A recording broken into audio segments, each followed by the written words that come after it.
Hello అండి, ఈరోజు మన రెసిపీ వచ్చేసి అరటికాయ పులుసు ప్రిపేర్ చేస్తున్నాను. అది మీకు ఎలా చేశానో చూపిస్తాను. దీనికోసం అయితే ఒక అరటికాయ తీసుకున్నాను. అంటే కంప్లీట్గా కూడా నేను ఒకటైతే వాడటం లేదు. ఇందులో ఒక హాఫ్ మాత్రం తీసుకుంటున్నాను. అందులోకి ఒక 3 మీడియం సైజ్ టమాటాలు, ఒక 2-3 రెబ్బల చింతపండు నానబెట్టి ఉంచుకోవాలి. ఇప్పుడైతే స్టవ్ మీద గిన్నె పెట్టేసుకొని ఇందులోకి సరిపడా ఆయిల్ వేసుకుందాం. ఆయిల్ వేసుకున్న తర్వాత మెంతులు అయితే కంపల్సరీ ఒక చిటికెడు తీసుకోవాలి. అలాగే జీలకర్ర ఆవాలు ఒక పావు టీ స్పూన్ వరకు తీసుకొని ఇవి రెండు కలిపి ఇందులో వేసుకోవాలి. ఇవి చిటపటలాడగానే ఇంక ఇందులోకి అయితే ఉల్లిపాయ వేయనవసరం లేదు. డైరెక్ట్గా అరటికాయ ముక్కలు మనకు కావలసిన సైజులో కట్ చేసుకొని వేసుకోవటమే. ఇంకా పొట్టు అయితే మొత్తం కంప్లీట్గా తీసేసుకున్నాను నేను. ఇలా వేసుకున్న తర్వాత ఇందులోకి పసుపు అండి, ఒక పావు టీ స్పూన్ వరకు పసుపు, అలాగే అల్లం వెల్లుల్లి పేస్ట్ ఒక అర టీ స్పూన్ వరకు వేసుకొని బాగా కలుపుకోవాలి. ఈ నూనెలోనే ఒక 2-3 నిమిషాలు ఇవి ఉడకనివ్వాలి.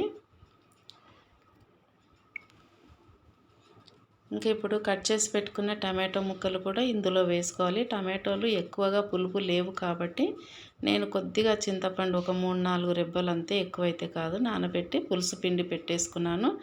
అంతలోపు ఇవి గుజ్జుగా అయింది కదా, టమాటోలు అరటికాయ రెండు కలిపి కొంచెం బాగా ఉడికిపోయినాయి.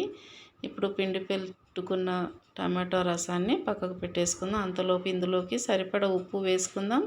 ఉప్పు వేసిన తర్వాత కారం అయితే ఒక టీ స్పూన్ వరకు వేసుకున్నాను. కొంచెం తక్కువే ఉంది, ఇంకా ఇది ఘాటుగా ఉంది కాబట్టి కొంచెం తక్కువే పడుతుంది.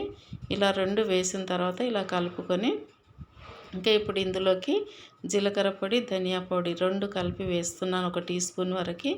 ఇవి వేసిన తర్వాత మరోసారి ఇలా కలుపుకొని చింతపండు రసాన్ని మనకి ఎంత పులుసు కావాలో అంత పిండి పెట్టుకుందాం. ఇంకా నీళ్లు వేయకుండా డైరెక్ట్గా ఈ చింతపండు రసాన్ని వేస్తున్నాను. వేసిన తర్వాత దీన్ని ఒక 7-8 నిమిషాల పాటు ఉడకనివ్వాలి. మంటని మీడియం ఫ్లేమ్లో పెట్టి. ఇంకా అంతేనండి, పులుసు అనేది రెడీ అయిపోతుంది. అంతలోపు ఇందులోకి కొద్దిగా కొత్తిమీర వేసుకుందాం. కొత్తిమీర వేస్తే ఫ్లేవర్ బాగుంటుంది, మంచి సువాసన, ఆరోగ్యం కూడా కదా. అంతే, అరటికాయ పులుసు రెడీ అయిపోయింది. ఇది అన్నంలోకి కానీ చపాతీలోకి కానీ చాలా సూపర్గా ఉంటుంది ఈ పులుసు అనేది. ఒకసారి ట్రై చేయండి. నచ్చితే ఒక లైక్ ఇవ్వండి, సబ్స్క్రైబ్ చేయండి. Thank you.